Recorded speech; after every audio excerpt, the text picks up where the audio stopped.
가만있어 봐. 여러분들 서열, 지금 4번 연결하면 됐다. 그러면 이제 앞에서 전체 서열 결정론까지는 됐죠? 됐죠? 이제 지금부터 자, 염기서열 결정하는 실험을 설명할 건데, 여러분들 저기 기본반 할 때 요거 DDNTP 사용하는 방법들 다 배웠죠? 요게 사실은 저기 요번에 8월 달에 생물추론에서 문제가 나왔어요. 오히려 MDA가 아니라 생물추론 쪽에서 나오더라고요. 근데 이건 이제 워낙 많이 쓰는 방법이니까 원리 꼭 이해해야 돼요. 그렇죠? 자, 이제 요거는 여러분들 DNA 중학과정 다 배웠죠? 그것만 알면 다 이해할 수 있어요. 그래도 어떤 실험인가 잘 보세요. 요 DNA 염기서를 결정할 때 DDNTP라는 걸 사용한다고 되어 있죠. 자, DDNTP에서 DD는 여기 나와 있는 다이디옥시 뉴클레오티드예요. 자, 이제 보세요. 일반적으로 우리가 알고 있는 DNA를 구성하는 DNTP는 이렇게 생겼어요. 여러분들 이거 지금 잘 보면 어떤 식으로 되어 있냐면 이거 한번 볼까? 여러분 여기 밑에 있는 그림 한번 봐보세요. 밑에 있는 그림 좀 잘 보면 우리가 일반적으로 알고 있는 그 DNA를 구성하는 DNTP는 여기가 O가 없죠? H만 있죠? 그래서 디옥시라고 배워요. 그 대신에 자, 이 부분은 OH가 있죠. 여러분들 여기서 5' 탄소가 오는 거죠. 예, 5' 탄소가 여기죠. 그렇죠? 그리고 3' 쪽이 어디예요? 여기죠. 이건 돼요? 그럼 이렇게 해서 5', 3'이 있는데 정상적인 DNP는 3' 쪽에 OH가 있죠. 그러니까 얘가 들어가면 뭐가 가능하죠? 중합이 가능해요. 이건 됐죠? 이렇게. 자, 그런데 자, 밑에 있는 DDNTP를 한번 볼게요. 여기 있는 DDNTP를 잘 보면 3' 쪽에 뭐가 없어요? O가 없어요. 그럼 O가 없으면 얘가 중합에 사용되면 그 다음 단계 DNTP가 와서 여기 연결될 수 있어요? 없어요? 없어요. 그러니까 결국에는 중합할 때 DDNTP가 들어가면 거기에서 반응이 종결되는 거죠. 이해되죠? 이 원리를 이용해서 DNA 염기서를 결정하고 싶은 거야. 하나 됐죠? 자, 그러면 이제 실험이 어떤 식으로 진행이 되는가를 우리가 이제 설명하면 되니까 자, 그 다음 그림 한번 볼게요. 자, 어떤 거냐면 여기에 목적 유전자라 그래서 우리가 염기서를 결정하고 싶은 애가 있어요. 됐죠? 그러면 이 염기서를 결정하고 싶은 이 목적 유전자를 이용을 해서 이제 DNA를 합성하는 건데 기본적으로 어떤 걸 하나 알아두나 잘 보세요.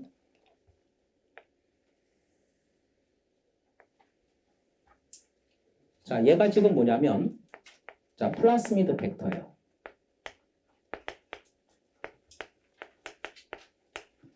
이건 되죠? 플라스미드 벡터인데 여기에 뭐가 들어가 있냐면 그 유전자 X 전체 길이가 들어가 있어요. 근데 우리는 전체 염기서열은 모르지만 자, 그래서 더 표시해 볼게요.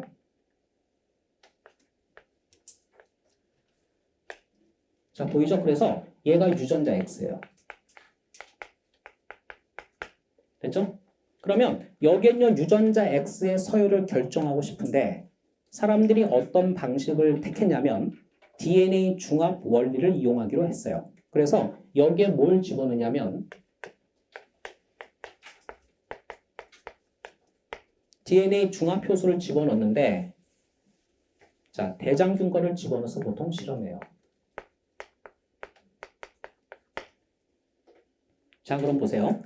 여기에는 요 유전자 X를 주용으로 해서 DNA 복제하려고 하는 거야. 그럼 여러분들이 금방 생각할 게 있어요. 뭐냐면 쟤를 변성시키는 것은 온도를 높여서 변성시키면 되는데 DNA 중합효소가 작용을 하면 뭐가 필요하죠? 프라이머가 있어야지. 근데 대장균 안에서는 그 프라이머를 누가 만들어주죠? 대장균 안에서는 프리메이즈라고 하는 RNA 중합효소가 RNA 프라이머를 만들어주죠. 그래서 DNA 중합이 시작될 수 있잖아. 그치? 그런데 얘는 지금 시험관 안에서 이 일을 하는 거야. 여기에 프리마제고 뭐 이런 거 없어요. 그래서 그때는 사람들이 어떻게 하냐면 여기다가 RNA 프라이머가 아니라 DNA 프라이머를 넣어줘요. 그래서 자, 단일 가닥에 자, DNA 프라이머를 넣어줘요.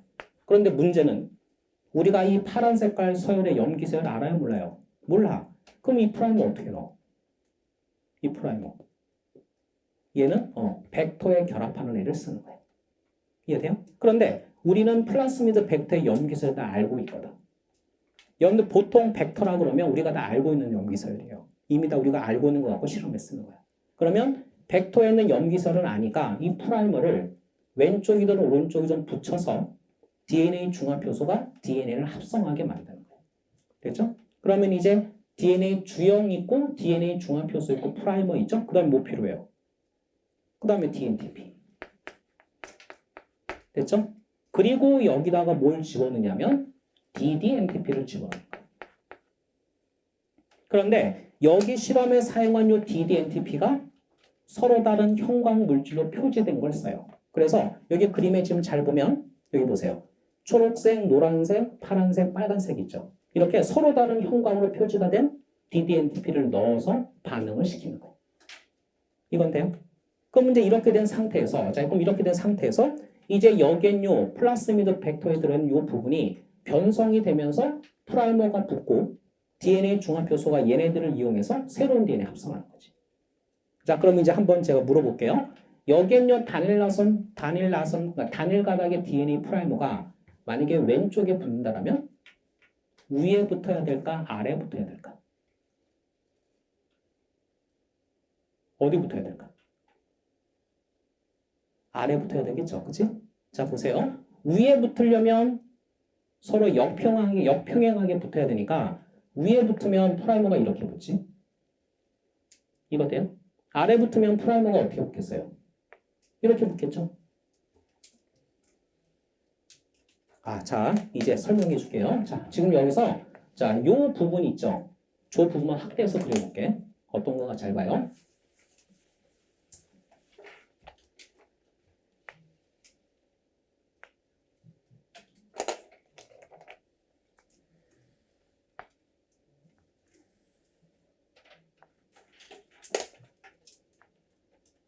지금 이렇게 된 거죠. 그치? 그럼 여러분들한테 이거 힌트를 줬잖아. 노란색하고 파란 색깔 DNA가 연결된 거니까 노란 색깔 DNA 방향도 이렇게 된 거지. 이건 돼요? 그리고 왼쪽에는 이 벡터도 방향은 이렇게 된 거잖아. 방향성 이해돼요, 이거? 됐지?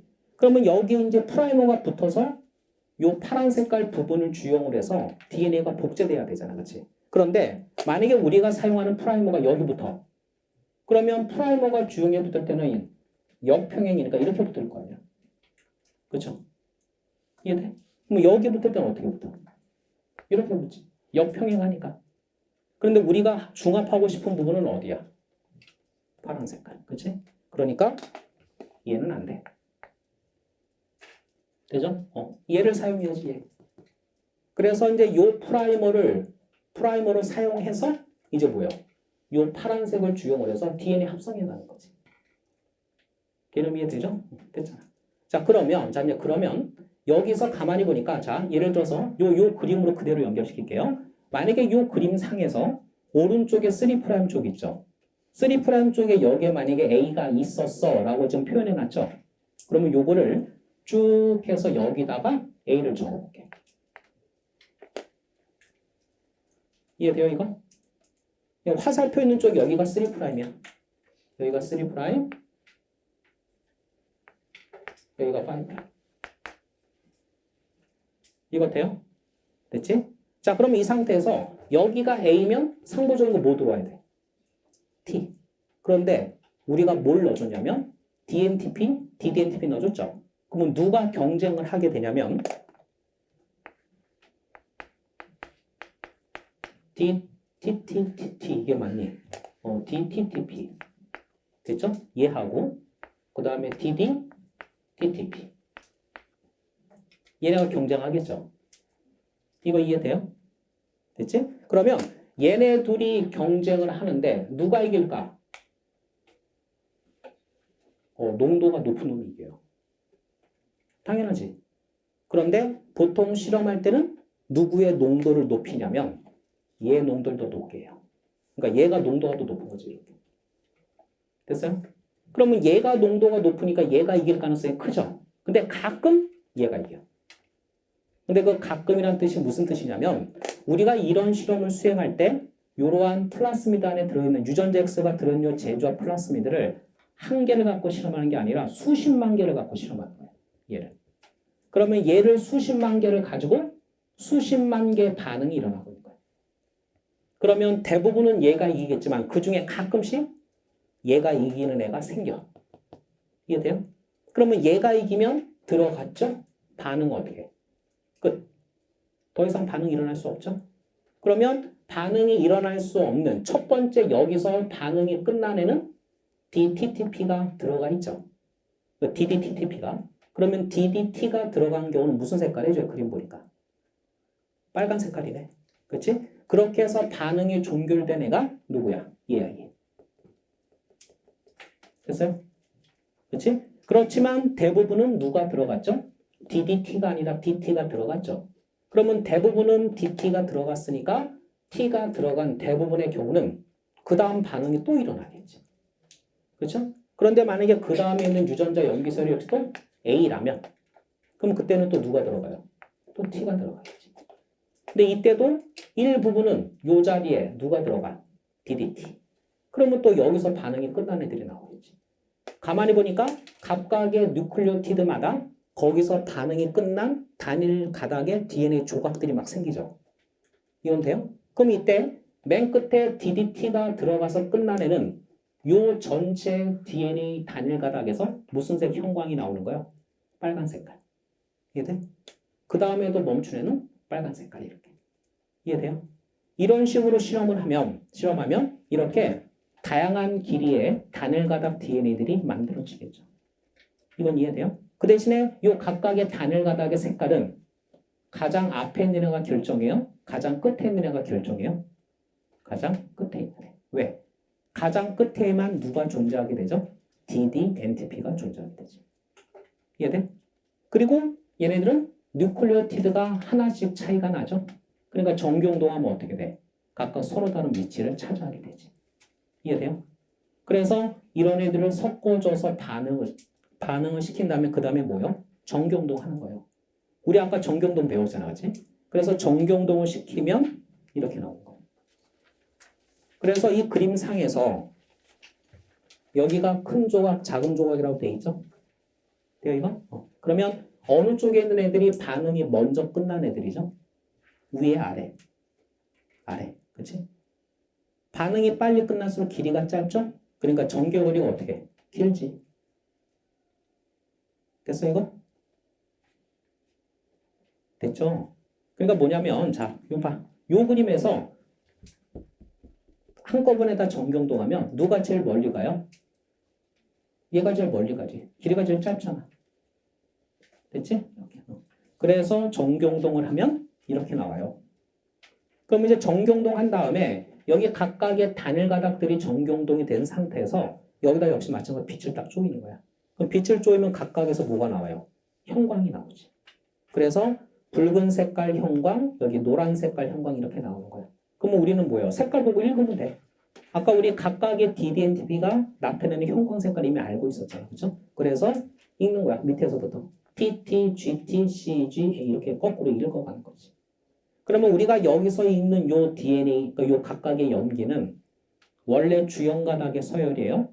아니면 새로 합성된 DNA 서열이에요? 새로 합성된 DNA 서열이죠. 그래서 여긴 요 그림상에서 우리가 읽은 것은 여기서 합성되는 서열을 읽는 거야. 그렇죠? 그러면 목적 유전자는 얘에 대해서 뭐죠? 상보적인 거니까 여기가 되겠지. 이해돼? 그러면 여기서 읽는 것은 우리가 새로 합성된 DNA는 여기가 5'이고 여기가 3'이죠. 이해돼? 그런데 여기서는 여기가 뭐가 요거의 상보적인 요 부분이 뭐가 돼요? 3'. 여기가 5'이 되겠지. 걔는 이해돼? 됐지? 그래서 여기 지금 잘 보면 자, 우리 새로 합성된 DNA는 여기가 5', 여기가 뭐요? 3'. 그리고 주형은 반대로 되죠. 그러니까 목적 유전자의 염기설을 해석할 때는 상도적으로 해석을 하면 돼요. 이게 목적 유전자 염기설 결정하는 방식이에요. 그래서 사실은 요번에 생물추론은 요것만 알면 해석할 수 있는 문제 금방 나왔었죠. 여기까지는 됐죠? 근데 이렇게 하면 전체 염기설이 결정됐죠. 그럼 이제 유전자 X가 클로닝이 된 거예요. 일단 여기까지는 됐어요. 근데 이렇게 놓으면 자, 여러분들 같으면 이렇게 유전자 X를 클로닝을 했으면 일단 아까 우리가 처음에 유전자 서열을 비교할 때 다른 식물의 개화 유전자하고 막 비교를 했죠. 그러면 유사성이 높은 부분은 당연히 염기설이 유사할 거고, 그렇지? 그리고 유사성이 낮은 부분은 또 염기설이 다르겠죠. 그럼 이제 그 다른 것이 이제 논문거리가 돼서 논문을 쓰는 거야. 그럼 이제 이렇게 해서 유전자 X는 클로닝이 됐죠. 근데 중요한 건 클로닝은 됐는데 얘 기능을 알아요, 몰라요? 사실은 몰라. 그냥 염기설이 유사라는 것밖에 몰라 우리는. 그러니까 이제 그 다음에 할 일이 당연히 뭐예요? 그 유전자 특성을 파악하는 실험들을 해야 돼. 얘가 정말 개화를 촉진시켰느냐? 아니면 아무런 상관이 없느냐? 알아야지. 그런데 아까 제가 처음에 첫 번째 강의 시작할 때 어떤 얘기 했었냐면 돌연변이를 무작위적으로 시켜놓고 그리고 꽃이 안 피는 돌연변이 식물로부터 돌연변이가 일어난 유전자를 찾았던 방법이 있죠. 그 방법은 그 유전자 기능을 우리가 알고 시작한 거야. 그렇죠? 걔가 기능결손되면 꽃이 안 피는 걸 알고 접근했잖아. 그렇지? 근데 우리 지금은 사실은 진짜 몰라. 개화를 촉진하는지 안 하는지. 그렇지? 단지 뭐예요? 그냥 염기세열이 유사한 애를 클로닝 했을 뿐이야. 그러니까 당연히 그 다음에 할 일이 뭐겠어요? 유전자 기능이 뭔지를 밝혀야 되는 거예요. 어떤 흐름인지 알겠죠? 다 됐지? 잘 이해하면 되고.